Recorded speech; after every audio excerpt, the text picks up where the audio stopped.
Hi, everybody. Thanks for joining today. I'm so pleased that you are with us again for a virtual Better Breathers Club meeting.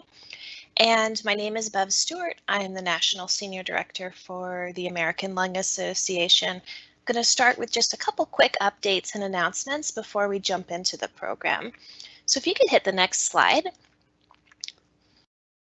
One of the things that I want to remind everybody is that we can't give medical advice during the webinar, and you should always consult your physician or healthcare provider with any questions you have about your specific medical condition. Having said that, there is an opportunity in the Q&A box at the bottom of your screen, where if you have questions, you're welcome to type those in. We're also going to be looking for some audience engagement. So we'll be asking questions, and I also encourage you to share what you're thinking, what you're feeling, any questions that you have, and we'll incorporate that into the meeting. If we can move on to the next slide. One of the things that I'd love to share with you all, if you haven't heard about it already, is that the American Lung Association has launched a 3-year investment to end COVID-19. It's a $25 million commitment that we're going to be focusing on research and education and advocacy and working with others to fight this pandemic and other pandemics that could be coming down the road. So we've just released a list of research projects that the Lung Association is going to be funding. I'm going to be sharing. Go ahead and switch to the next slide. There's some great education and advocacy work that we've been doing, and I just want to make sure that you're aware of it and that you can reference back to it if you want to. One of the things that was super fun that happened last month is Queen Latifah hosted a benefit for us called Act for Impact. If you missed it, then that's okay. It's still available on our website and you can check it out. I was really excited to see people like Whoopi Goldberg and Laura Dern and Jimmy Fallon all on this, along with some of our doctors and research folks who are helping move the needle in COVID-19. So I encourage you to check it out if you haven't already. We also have a new podcast, although we're calling it our Lungcast, which you can access. All of these resources, actually, you can access at lung.org/COVID. So our third episode of our Lungcast includes Dr. Fauci talking to our Chief Medical Officer, Dr. Albert Rizzo. It's a great conversation. We've had 2 other great conversations. I encourage you, if you're like me, you like to listen to podcasts when you're making dinner, it's a great one to add.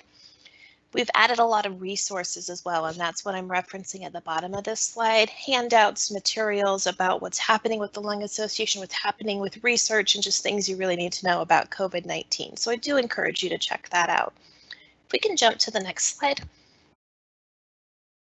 The last thing that I want to talk about that is specifically COVID related is we've been holding these town hall meetings that are monthly that talk about a broad scope of things. The one this month, if you missed it, was on vaccines.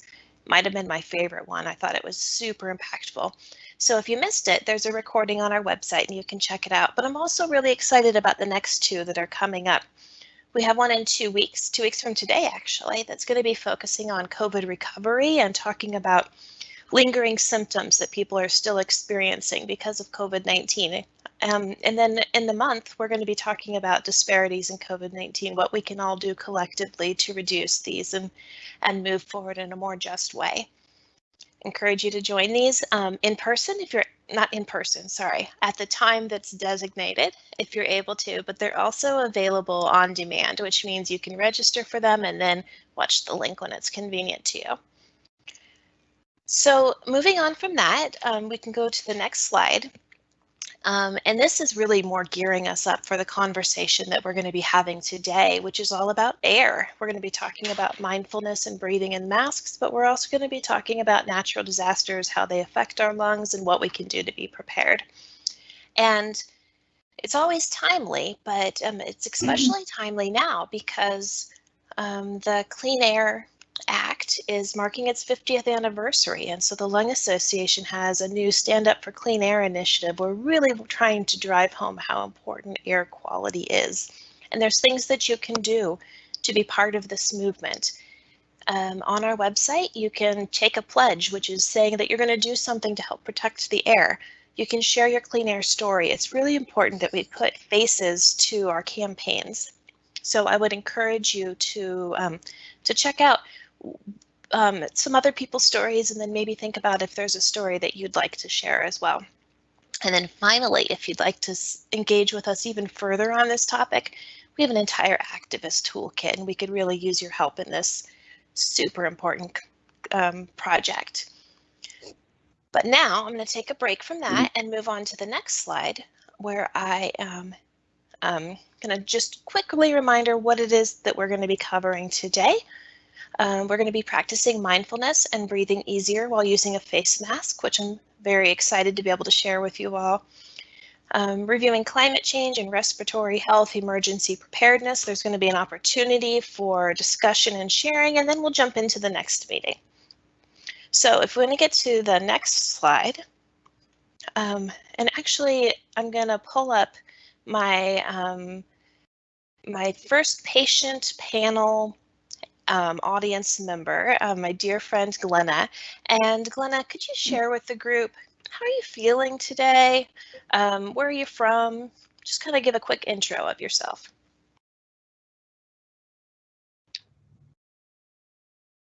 Hi, everybody. It's good to be here today. My name is Glenna Marshall, and I'm from Oregon.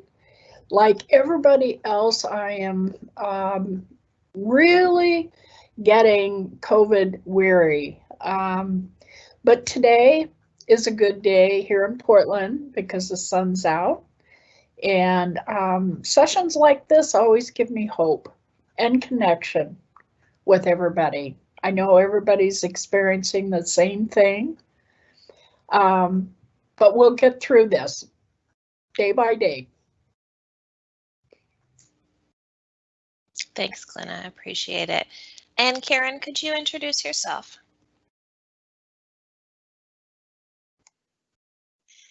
Yes. Hi. Thank you for having me here. It's good to see everybody. My name's Karen Deidemeyer. I live in Florida. I'm doing fairly well today. A couple days ago, it wasn't so good.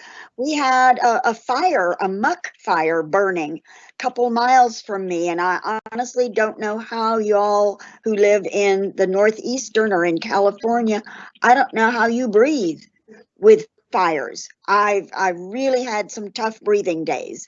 I've been associated with the ALA for many, many years, and I'm on their COPD patient advisory group, and I'm a Better Breathers Club member.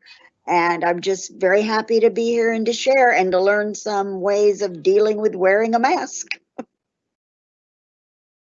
Thanks, Karen, and we're happy to have you joining us yet again. Karen was on a previous meeting as well, which we really appreciate. So the next slide, and then we're going to break from slides after this one for a minute, is I'm just super excited, you guys, to introduce to you Dr. Liang, who has such great information available to us. And she's a mother of two, and she's a cancer survivor. She's also a pulmonologist and a mindfulness teacher. She's the director of pulmonary integrative medicine at the Coastal Pulmonary Associates and associated with Scripps Health Network in California. She has an awful lot of really cool things that she is doing that is supporting individuals, helping with free clinics. She presents and leads workshops locally and nationally. One of the things that stands out to me that I'm super proud of and just really appreciate about her is that she's the youngest and first woman of color to receive the American Lung Association San Diego Lung Health Provider of the Year Award back in 2019. She's also a recipient of the inaugural Outstanding Mothers Award and a San Diego Top Doctor in Pulmonary Medicine. This woman and doctor is being recognized for some pretty amazing things, and we so appreciate her taking her time out of her day and her practice to join us. So let's drop the slides so that we can spend a little time with Dr. Liang. Go ahead. Thank you so much for that warm introduction, Bev. Hello, everyone. I am calling in from San Diego, California, where the sun is shining and the air quality has dramatically improved. I'm so honored to be here with all of you today to share and meld really my two passions, which is bringing mindfulness to pulmonary medicine. And so what is mindfulness? Mindfulness is nothing more than moment-to-moment, non-judgmental awareness. So basically, it's the intentional act of bringing attention without judgment to the present moment, whatever might be arising. And for many of us, including and especially those who have chronic lung disease, putting on a mask day to day might be causing some increase in shortness of breath, some increase in the sensation of air hunger, or feeling like you're suffocating with a mask on. And I want to normalize all of those sentiments. Like, it is not normal to have something over your nose and your mouth for many hours a day, day in and day out. However, that is our norm right now, to be able to protect us and to be able to protect other people that we might come in contact with because of this very scary and serious pandemic that we're all living through right now. So my reminders are to remember that you're not alone, and if you have some difficulty wearing a mask, you're also not alone in that feeling or sensation of difficulty when wearing a mask. And hopefully I'll be able to guide you through some different breathing techniques that might bring some more ease so that you're able to tolerate wearing a mask for longer periods of time. With mindfulness, you can apply that to anything. You can be doing anything or doing nothing at all, and you can still be mindful.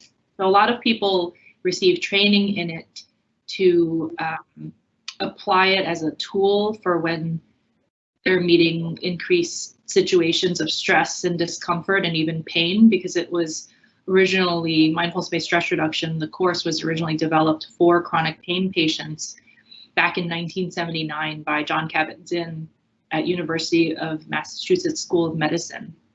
But since then, there have been over 9,000 articles published in the medical literature about the use of mindfulness. And I was honored to be able to write a patient education series document for the American Thoracic Society covering mindfulness.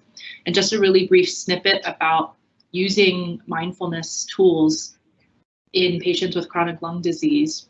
We know that the Global Obstructive Lung Disease Guidelines, or the GOLD guidelines, which are basically the COPD guidelines for the world in 2019 and 2020, advise the use of mindfulness for those who have COPD. Basically, it helped to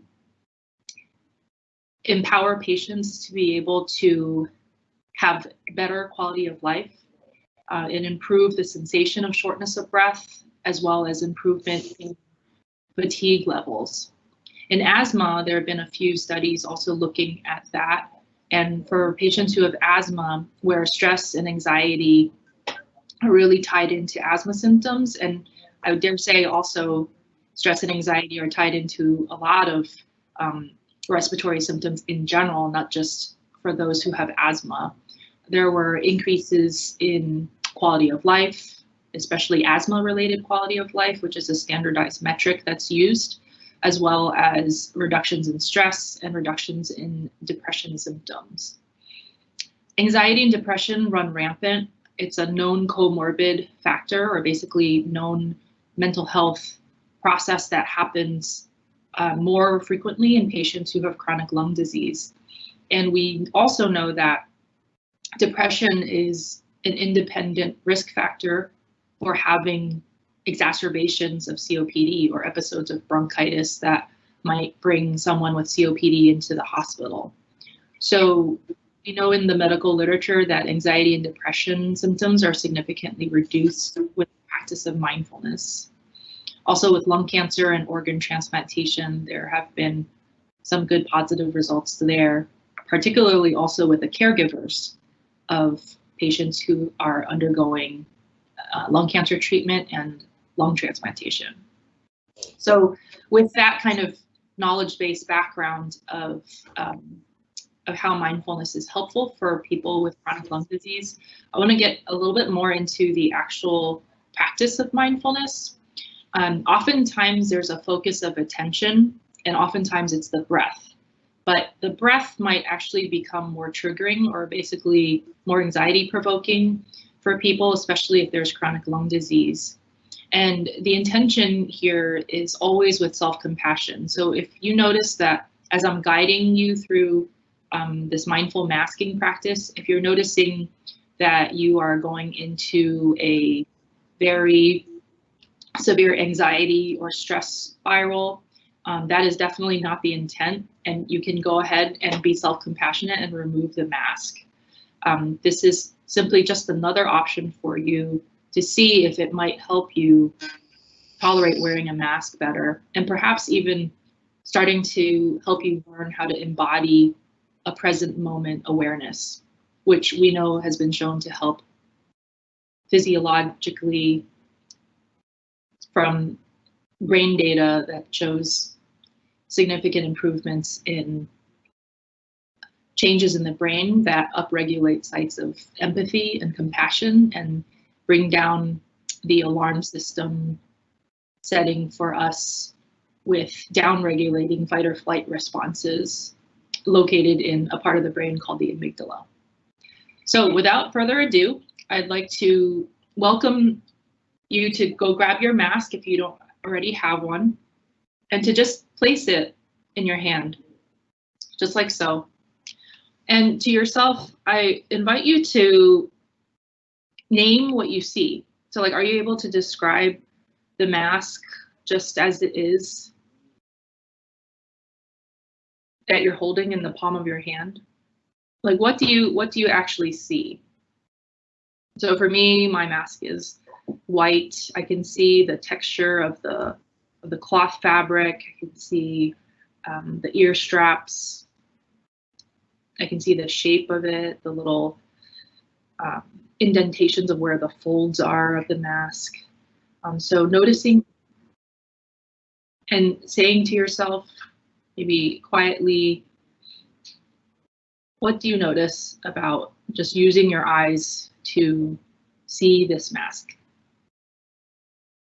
And then, are you noticing any feelings or emotions that are coming up for you with regards to the anticipation of putting on this mask? Naming those.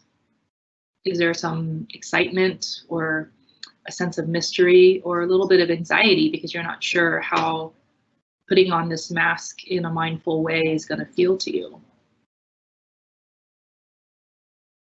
So now that you've examined your mask and looked at it, I'm going to invite you to feel the mask. So perhaps rubbing it between your fingers, noticing whether the mask is soft or hard or something in between. Maybe you're recognizing the type of fabric or the type of material that the mask is made of. Are there any differences in texture, like around the seam lines or the areas of folds, or where the ear straps connect to the mask? Are there differences there? Then I'm going to invite you to actually hold it up to your ear and rub it between your fingers to notice any sounds that might come from the mask, like a gentle rubbing sensation or some crinkling maybe, or perhaps it's really soft and perhaps there's no sound at all from just rubbing the mask between your fingers. So simply noticing, not necessarily judging anything about what the mask sounds like, but simply noticing and thinking to yourself, describing to yourself what you hear. And so the next step is I'm going to invite you to open the mask. And I'm going to invite you to slowly put the mask on. So using one of the ear loops or one of the straps to put it with intention around one ear, and then very slowly putting it over your mouth and your nose, like so. Making sure that it's not upside down. For many of us, there might be like a little soft bar that enables us to be able to cinch the mask a little bit to form a better seal around our nose. So making sure that that's snug but not uncomfortable, and not applying too much pressure onto the bridge of your nose.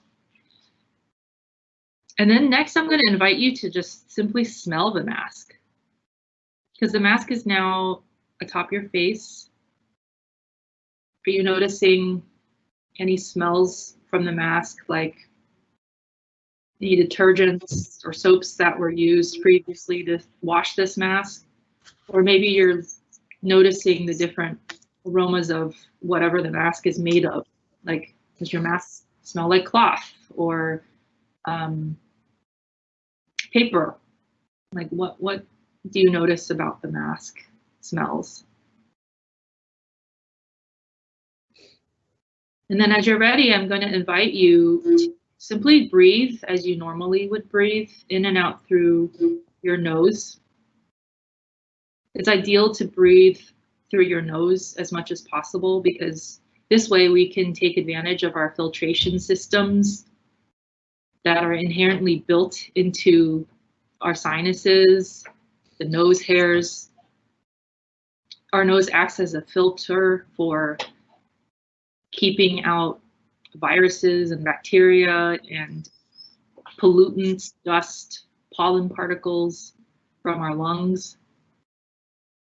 So simply noticing the breath as it's going in and out of your nose.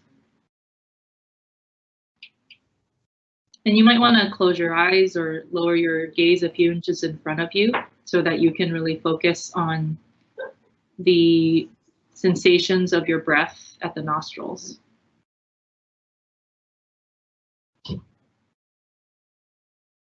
And notice any emotions that are arising. Are you noticing any sensation of shortness of breath? Are you noticing any sensation of not being able to take a deep breath in? Rest assured that there have been studies done that our oxygen saturation doesn't drop with a mask on, even an N95 tightly fitting mask. And knowing that oxygen saturation actually doesn't necessarily correlate with someone's degree of shortness of breath. There's a lot more science with how someone feels when they're short of breath. So simply noticing the in-breath and the out-breath. And now I'm going to invite you to use a different type of breathing technique. Perhaps it might be familiar to you because you've undergone pulmonary rehabilitation or some other breathing exercise classes. But I'm going to invite you to take a breath in through your nose, as if you're smelling roses, and then blowing out through your mouth as if you're blowing out birthday candles. And you can make an audible exhale sound, trying to prolong the exhale at least 2 to 3 times longer than the inhale. Let's try that again. Inhaling through the nose, and then exhaling through your mouth as if you're blowing out birthday candles, prolonging that exhale at least twice as long as the inhale. And then one last time, inhaling through the nose, and then exhaling through the mouth.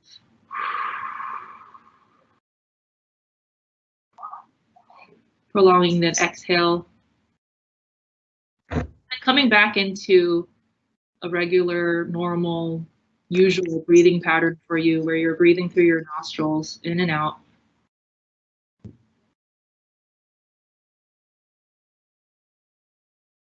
Simply noticing the in-breath and the out-breath just as it is without trying to change it right now.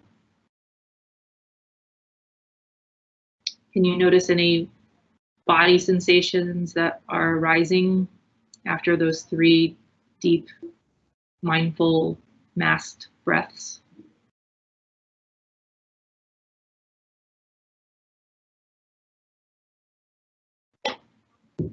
Are you noticing any thoughts that are passing by? You think this mindful masking practice could be something that you might want to try to explore during the time of COVID?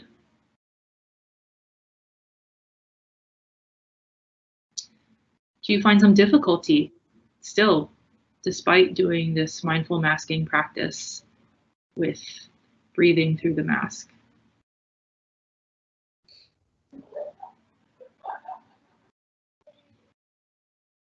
So at this point, I'm going to invite all of you now to mindfully and carefully remove the mask,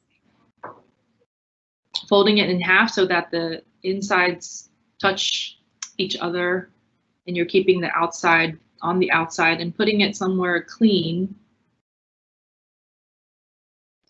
And I'd love to have some audience participation. Like, what did you notice with that brief mindful masking exercise? Thank you so much, Dr. Li Chen. So for those of you, Liang, I'm so sorry. For those of you who are joining us, I would love for you to enter your comments and questions into the Q&A box, and then we can address them and talk about them.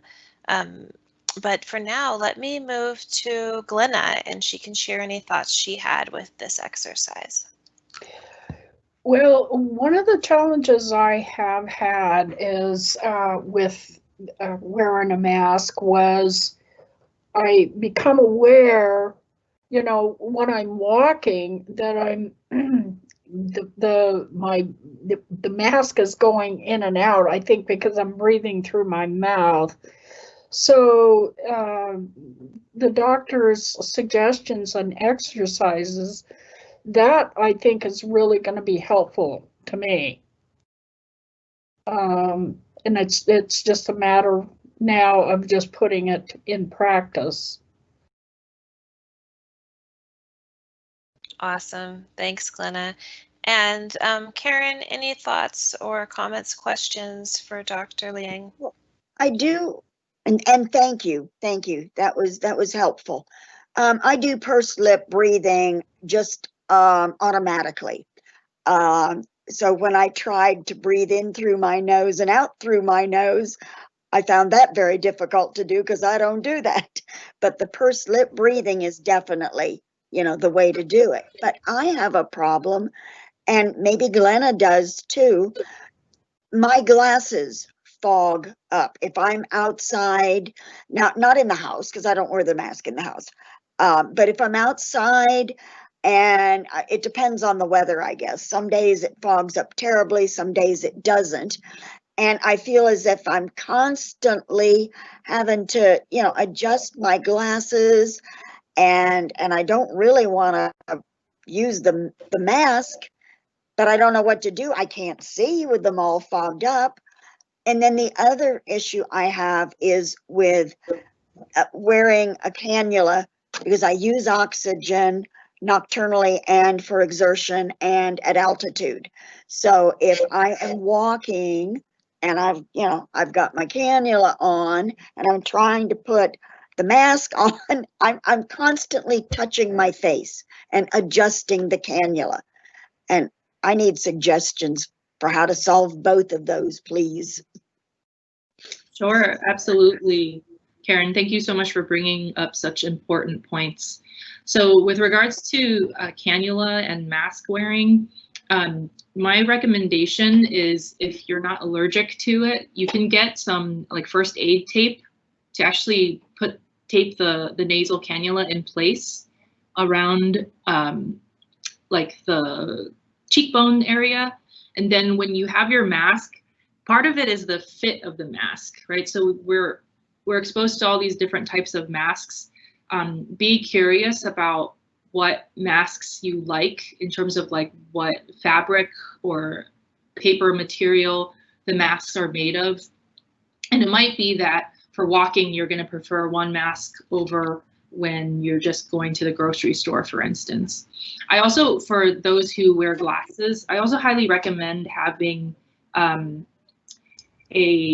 mask that you're able to adjust the pressure that is atop the bridge of your nose, because sometimes it's a seal issue.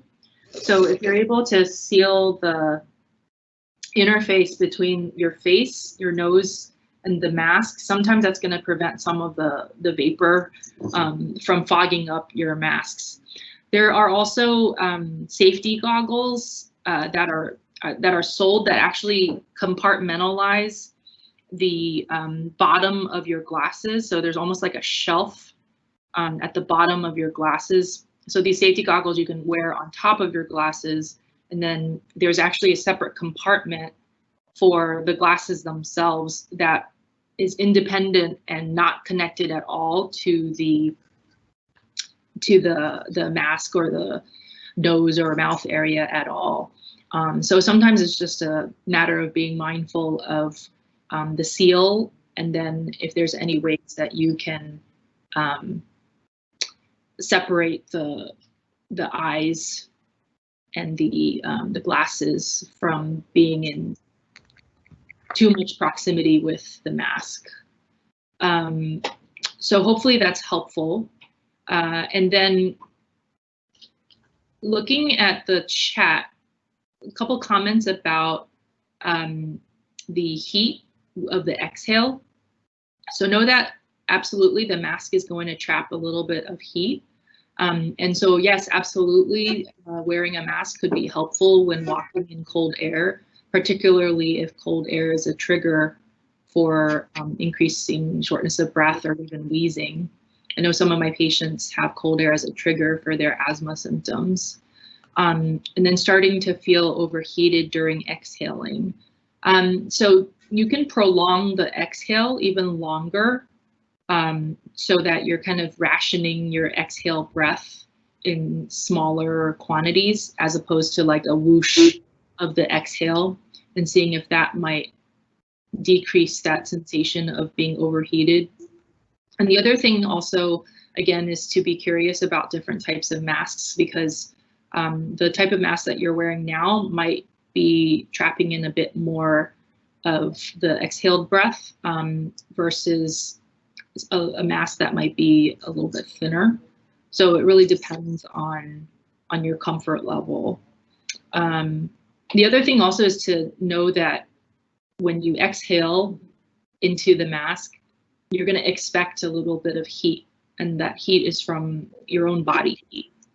And that rather than trying to wish it away or wanting to change aspects of it, are you able to simply notice and to not judge that kind of warmth that's coming out from your exhaled breath, and simply notice it and be with it?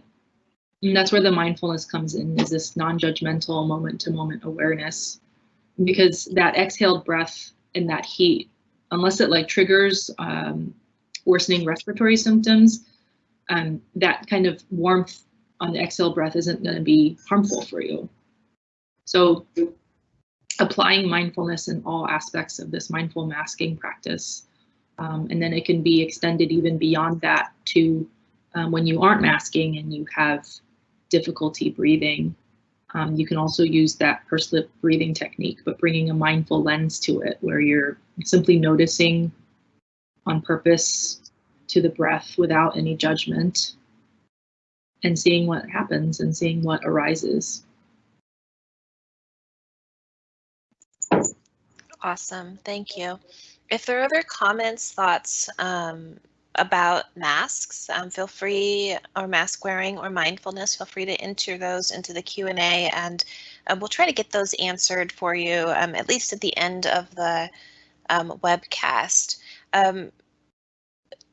Dr. Liang, I shared with the group that I had left out a letter on your website, and so I posted it out to all of the attendees. But could you just take a moment before we transition to natural disasters and share with the group the kinds of resources that would be available on that website? Sure. My personal website is N as in Nancy, C as in cat, Liang, my last name, Liang, M as in Mary, D as in dog.com. And basically there is information about me and where I practice, but also free resources on mindfulness. So I have a library of recordings that are freely accessible. Also, there are shorter practices that are in Vimeo form.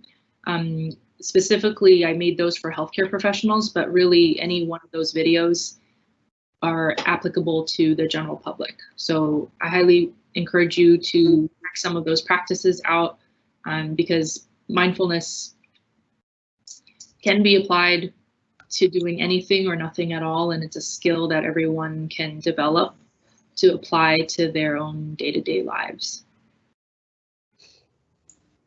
Awesome. Thanks so much for joining us. We appreciate it. At this point, we're going to transition to the second half of today's webinar and talk a little bit about natural disaster preparedness, which is something that we've all been facing. If we're going to jump to the next slide, it doesn't really matter what part of the country that you're in. We are experiencing some severe weather, from the fires Karen mentioned earlier to there's a huge fire burning right now in Colorado. There's we've had a multitude of hurricanes that have hit the eastern coast, along with all these other things that we're dealing with. And so for the rest of our time together, I'd really like to poke a little bit at why natural disasters affect lung health, and then also talk just a little bit about things that we can do as individuals living with a lung disease or caring for somebody with a lung disease to make sure that we're prepared for when these things are inevitably going to happen. So if we can go to the next slide. I am going to go to Glenna and then Karen, but I'd also love for those of you who are listening in to share in the chat what natural disasters you're most affected by, just so we can get kind of a sense for it. But Glenna, what are you most affected by?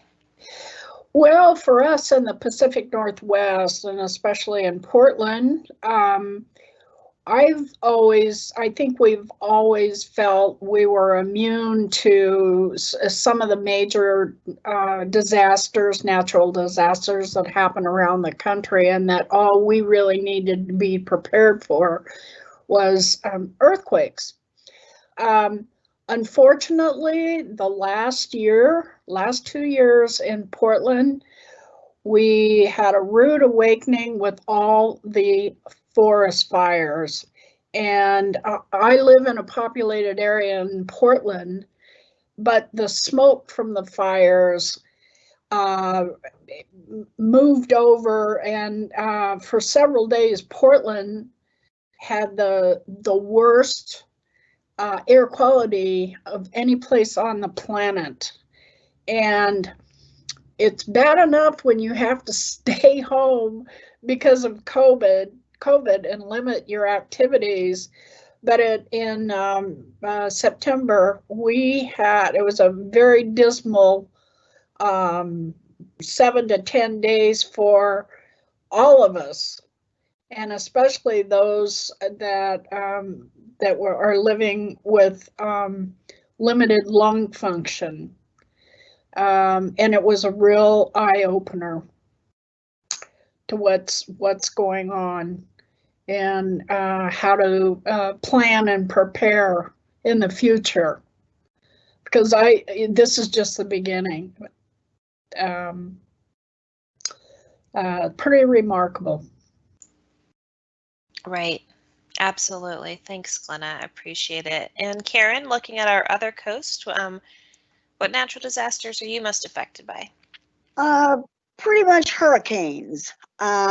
This year, as all of you probably are aware, we've run through the entire alphabet, and we're starting on the Greek alphabet now for names of hurricanes.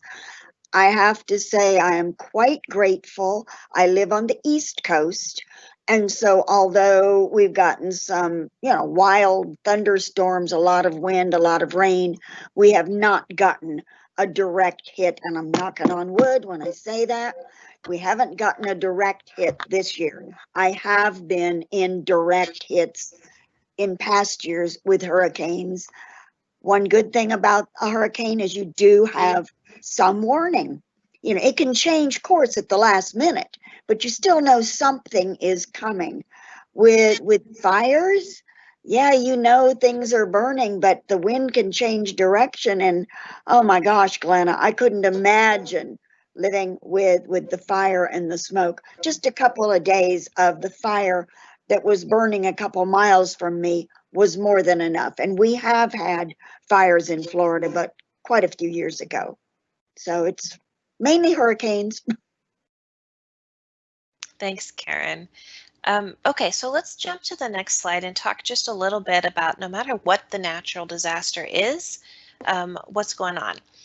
So we know that the climate and weather are different things, and that we're feeling these impacts of climate change. And there's a lot of reasons for that. And the results are that we're getting worse. We're getting longer seasons of things like wildfires. We're getting worse storms just as the earth is warming up.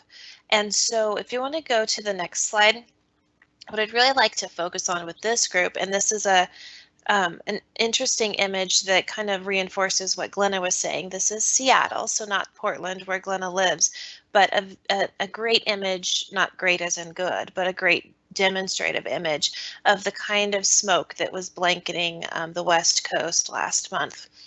And we know that things like wildfire significantly impact people of all people, because there's a threshold where something like this is going to affect everybody, but certainly especially for people who are living with lung disease or compromised lung capacity.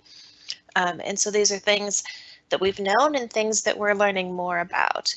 If you want to go to the next slide, I can share, and I think that this is a great story, just like we're all in it together story, right?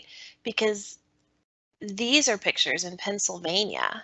So I was showing you just a little bit ago, like this is what it looks like on the West Coast, but across our entire country, there were people that were feeling the effects of these wildfires that have been scorching the West. And I think that, the pictures speak for themselves when we talk about it. We really are all in this together as well for natural disasters. So if you want to go to the next slide, I'll talk about a little bit, just really light science, like why this matters. This gray piece of string that you're looking at, that's actually a human hair. And the little blue balls that are there, that's the size of, we call it PM10, particulate pollution. Is a really tiny little particulate. And then in one of those teeny tiny little blue balls is 4 of PM 2.5. And these are the size of the particulates, so much smaller than a strand of your hair, that are floating in the air that are causing problems. It could be causing problems during a wildfire. It could be causing problems during other issues with hurricanes. And Karen, after there's hurricanes, you know this because you've lived through it, there's flooding and you're exposed to all sorts of nasty things in the air because of that. The problem with natural disasters and air quality specifically is that the things that are harmful that we breathe in, and Dr. Liang was talking earlier about making sure you're breathing through your nose because we've got these natural nose hairs that are filtering out some of that stuff. Well, some of these particulates are so teeny tiny, smaller than the grains of sand, which are those little yellow pebbles that you see, that they can just lodge way down deep into your lungs. And so what we want to do what we can to prevent them from entering, but certainly we want to prevent them from being in there in the first place as much as possible. So you want to jump to the next slide, please.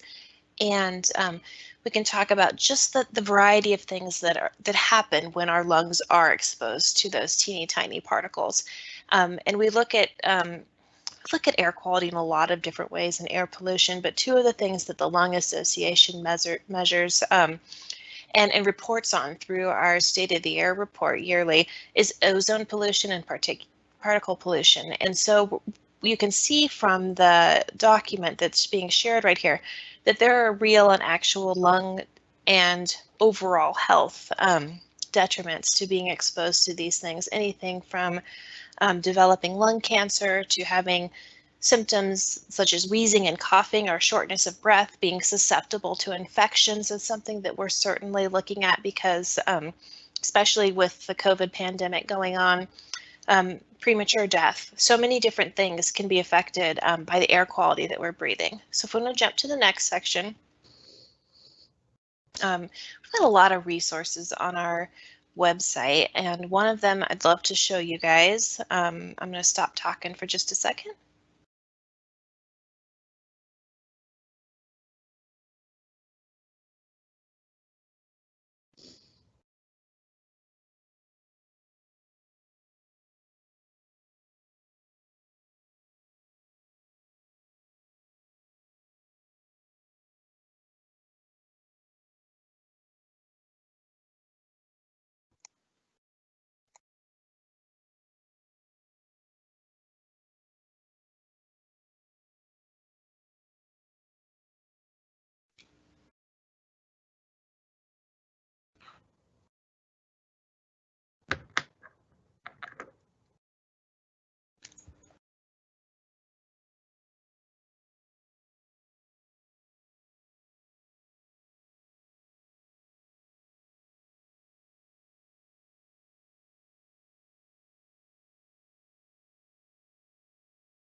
Great. So it sounds like some of you might have been having a hard time hearing that. And if you did, I apologize. It's available on lung.org/wildfire, but we can also share that as a resource afterwards. I think the important thing for the group to see is that there are definite steps that we can take to protect our lungs against any sort of severe weather event or natural disaster. And that's really what we were trying to show, is that being prepared means knowing those good steps to take. So why don't we move to the next slide, and let's talk just briefly about hurricanes and floods. And the Lung Association has some great resources. We even have a little one pager on things to be thinking about when you're returning home from after a flood has happened in your home, and really encourage everybody, and we'll talk about this in a little bit, just about being prepared and making sure that you, no matter where you live in the country, have an idea of what natural disasters are most likely to occur in that country, in that part of the country, and then also have a plan for how you're going to keep your lungs healthy and safe. So let's move to the next section. And I'm going to turn back to Glenna and Karen and putting them a little bit on the spot because we haven't talked about all these things yet. Would love to ask you what your top tip is for preparing for a natural disaster. And for those of you that are listening, and I would encourage you to add your comments and top tips into the Q&A so that we can have a discussion about it. But Glenna, why don't you go ahead first? Well, you know, there's a lot of things that are very obvious, like if you have to evacuate or move, you want to make sure that you have like a supply of your meds, a med list, inhaler, oxygen, if you happen to be on oxygen. That's kind of a no-brainer. One of the tips I found that I hadn't really thought of before was make sure you have a contact out of the area or perhaps out of state where family and friends can go to find out what your situation is, and then utilize those contacts as kind of a source of giving out information. If you're like me, I'm single, but I have a neighbor that is also single, so we together have purchased online through Amazon one of those disaster kits. It's got, and it's solid. It's a backpack, but it has a tent, has food, it has lighting, it has water. It's pretty remarkable if you want to go that far. One of the things I did forget, though, I have that and I thought I was so well prepared, is you also need, in addition to your meds and money, cash, you also need to have a change of clothes. If if we had to evacuate and it was a winter time, I certainly don't want to have to evacuate with a pair of flip-flops. So you need to make sure that you have clothing, a variety of clothing, and I think the recommendation is a good pair of boots. You know, boots will get you through just about any kind of situation. Bank records, insurance records, have that all in, keep that kind of information in a waterproof, like file box or whatever. I could go on, but I'll give somebody else a chance. Those are all great thoughts. Thank you so much, Glenna. Karen, let's turn it over to you. What do you think? Well, Glenna hit, I think, the majority of things that I was going to mention. One other thing is to know where your shelters are. And if you are a patient who is perhaps oxygen dependent, your county may have a special shelter that has a generator and is staffed with medical personnel. Make sure that you find out that you get on their list, so that if you need to go to a shelter, you're going to one that can support your need for oxygen. Let's see. Oh, keep your gas tank filled at all times, because you know you may not be able to find any gas once people are given the word. And I live in a flood evacuation zone, so if a hurricane's coming, I have to go. Luckily, as I said earlier, with hurricanes, there is some warning. And so I'm normally able to find a hotel somewhere out of what I think will be the direct area hit and book a room. But that's not always possible. I also live alone, Glenda. I also, at the beginning of hurricane season, I put a whole bunch of stuff in the trunk of my car. I put extra water. I put all sorts of things in the trunk of my car, canned goods, anything that I think I might need. And at the end of hurricane season, I'll probably use those things. So it's not a waste. And I can't, you hit a lot of the good ideas. So did you. Yeah, you guys are fantastic. Let's move to the next slide and see if we included anything that wasn't already talked about. But I think you hit most of them. Karen's emergency kit. Glenna also has an emergency kit. Karen suggests keeping it in your trunk, which is great. Having a safety plan. I think that's definitely the thing that that I would encourage. Know where you can go. Have a couple options of where you can go, and then if a natural disaster is getting closer, kind of fine tune it. Like Karen was saying, know where you don't think the disaster is going to be, and if it makes sense to go somebody else. And having that support team. Glenna's got her neighbor. Who do you have? Do you have somebody who's checking on you? Is it their job to check on you? we all like to be independent, but we also like to know that if there's something coming up that somebody's going to be looking out for us. So maybe you're that person's check and they're yours, and you just find that relationship that helps each other. Let's jump to the next slide and talk about paying attention to what's going on in your community. If you're not already signed up, each community, and they tend to be a little bit different, has their own way that they notify individuals there's a natural disaster. You can go to your local county or bureau or district and find out what you need to do to be on the natural disaster emergency call list, that if something's coming up, you want to make sure that you're on that list and you're getting notified, whether it is a flood warning or a poor air quality day.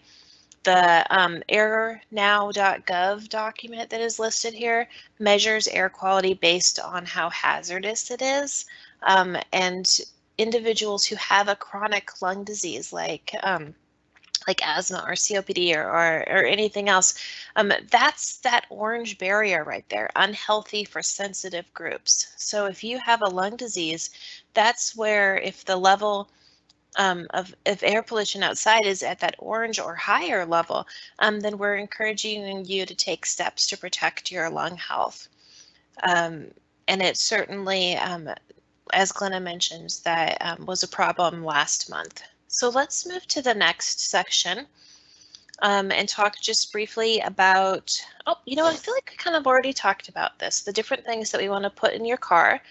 So let's talk about oxygen use and power outages. Karen had a great tips on how to make sure that you are on that list. You want to notify your power company. If you notify them, then and the local police and fire department, then they know that you have some extra needs, and they can support you, making sure that that shelter, that you're on the list.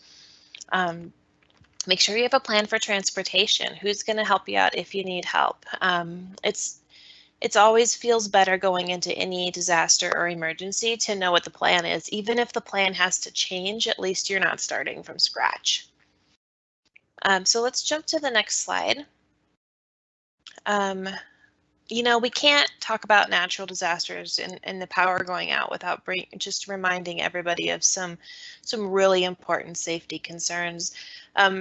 We tend to we hear every time there's a strong power outage, you hear stories about people who are using generators inside, or grills or camp stoves. All these different things produce off gases and air pollution that is really dangerous. You don't want to do it in your house. You don't want to do it in your garage. If you have those things going, they really need to be outside where they can be ventilated.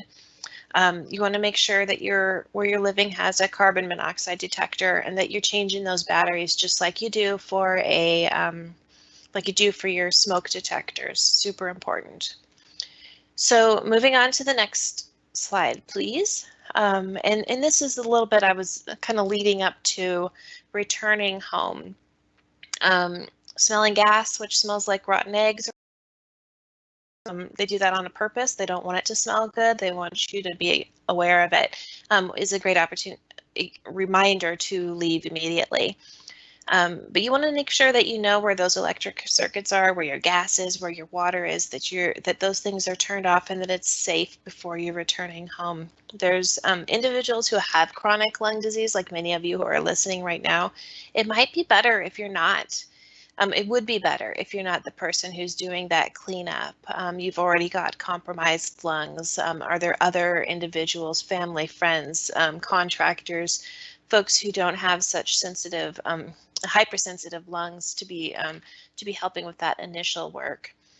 And I think it's really important to continue to be in contact with your doctor. If you're having new symptoms, that's not unusual when we're dealing with things in the air that we're not used to having our bodies breathing that in. So if you're experiencing an exacerbation from your lung disease or new symptoms, those are things you definitely want to talk to your doctor about. We have a lot of great resources on our website about how to clean up from different various natural disasters, and I hope that you don't have to do that, but just know that there are resources available if you do. And also know that sometimes if you've got family or friends who are in the throes of a natural disaster, that's not always top of mind to people, is to take care of their lung health, right? So you can be an advocate for your family and friends by forwarding them that good information when a natural disaster is kind of ending and they're going back to make sure that they're protecting their lungs as well. So let's move to the next slide. This is a cheat sheet, all resources that are on our website, but just that reminder, you want to get your good information from science-based, respected organizations. The American Lung Association is certainly one of them, but there's a lot of great resources available for you from all of these different organizations that have how to be prepared, how to clean up, what to do during an emergency, how to protect yourself. So much good information out there. And so with that, I think our next slide is closing, and I'm just 1 minute over. Oh, it's reminding you, sorry, I forgot about this one, that we're going to have another virtual Better Breathers Club meeting next month on November 18th, and we're going to be talking about the state of COVID-19 and also influenza. So I encourage you to join us next month, where we'll continue the conversation and chat and talk. If you have any questions for us, you can call us at 1-800-LUNG-USA. I'm happy to answer any questions you have about lung health or about natural disasters, about mask wearing, anything that you didn't quite get answered today. You're welcome to do that. And I'd also encourage you to join our online virtual support groups at lung.org/community, where you can talk to others who also have similar diagnosis or are caring for a loved one who has a chronic lung disease, and just really be able to share stories and get support. And with that, I'm going to stop talking for a moment and say thank you so much to all of our speakers who are on.